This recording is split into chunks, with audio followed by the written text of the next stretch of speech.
ভয়াবহ অগ্নিকাণ্ডে ভস্মীভূত ইটাহার থানার কুকড়াকুণ্ডা গ্রামে।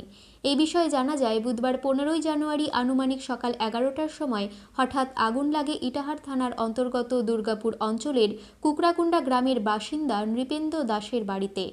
এই আগুন লাগার ফলে দুটি ঘরসহ বহু জিনিসপত্র ও আসবাবপত্রের ক্ষয়ক্ষতি হয়।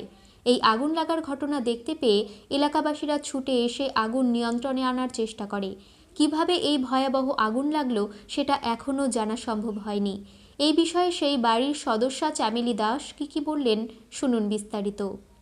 এই বিষয়ে দুজন প্রত্যক্ষদর্শী প্রতিবেশী ওনারা কি বললেন শুনুন বিস্তারিত।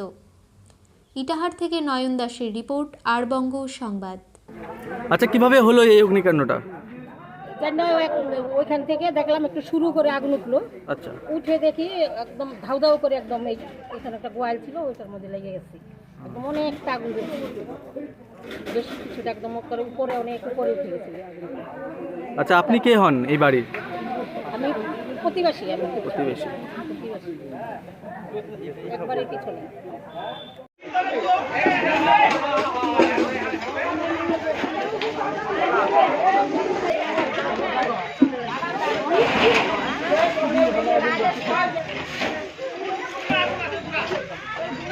ওইটা তো গেছে ঘর দাঁড়িয়ে গেলে ওই কাঠগুলো না জল ধরে ওইটা তো পুরোই গেছে।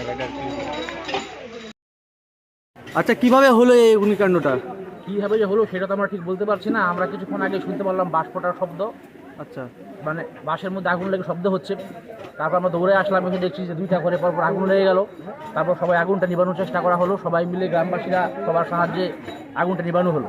আচ্ছা আচ্ছা, আপনি কি বাড়ির কেউ হন? না, আমি বাইরের কেউ না, আমি প্রতিবেশী। প্রতিবেশী। আর এই জায়গাটার নাম কি? এটা গ্রামের নাম হচ্ছে কুকড়াকুণ্ডা।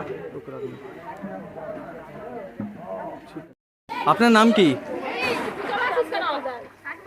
আপনি এই বাড়ির মালিক নাকি? কিভাবে হলো এই অগ্নিকাণ্ডটা? বলতে পারবো না। ছাদে বসে আছিলাম, ছাদের থেকে দেখি ধোঁয়া বেরোতেছে, তারপরে নিচে দেখলাম সব জ্বলে গেল। হঠাৎই হলো এই অগ্নিকাণ্ডটা? হ্যাঁ, হঠাৎই হলো। এই জায়গাটি কোথায়? হ্যাঁ, জায়গাটি কোথায়? এই জায়গাটার নাম কি? আমতলা কুকড়াকুণ্ডা।